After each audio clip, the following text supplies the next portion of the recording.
ఒకప్పుడు స్వదేశీ తయారీ తేలికపాటి యుద్ధ విమానాలుగా చెప్పుకున్న తేజస్ ఫైటర్ జెట్లు ఈ మధ్య అనూహ్యంగా కుప్పకూలిపోతున్నాయి.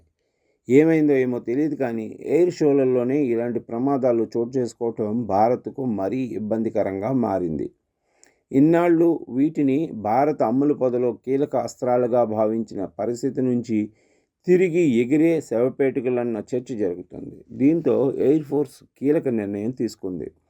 తాజాగా వైమానిక విన్యాసాల్లో మరో Tejas light combat aircraft కుప్పకూలిపోవడంతో వీటిపై ఎయిర్ ఫోర్స్ దర్యాప్తు ప్రారంభించింది. అలాగే ప్రస్తుతం మనకు అందుబాటులో ఉన్న తేజస్ యుద్ధ విమానాల్లో విస్తృతమైన సాంకేతిక తనిఖీలు ప్రారంభమయ్యాయి.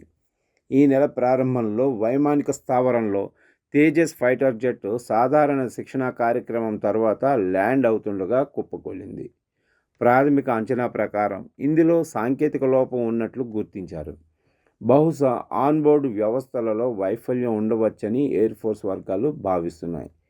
ఈ ప్రమాదం తర్వాత సమగ్ర సాంకేతిక దర్యాప్తును నిర్వహించడానికి భారత వైమానిక దళం దాదాపు 30 సింగిల్ సీట్ తేజస్ జెట్ విమానాలను నిలిపివేసిందని పీటీఐ వార్తా సంస్థ తెలిపింది.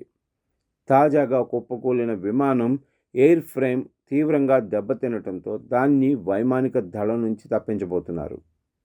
అయితే ఈ ప్రమాదంలో పైలట్ సురక్షితంగా బయటకు వచ్చి తీవ్ర గాయాలు లేకుండా తప్పించుకోవడం విశేషం.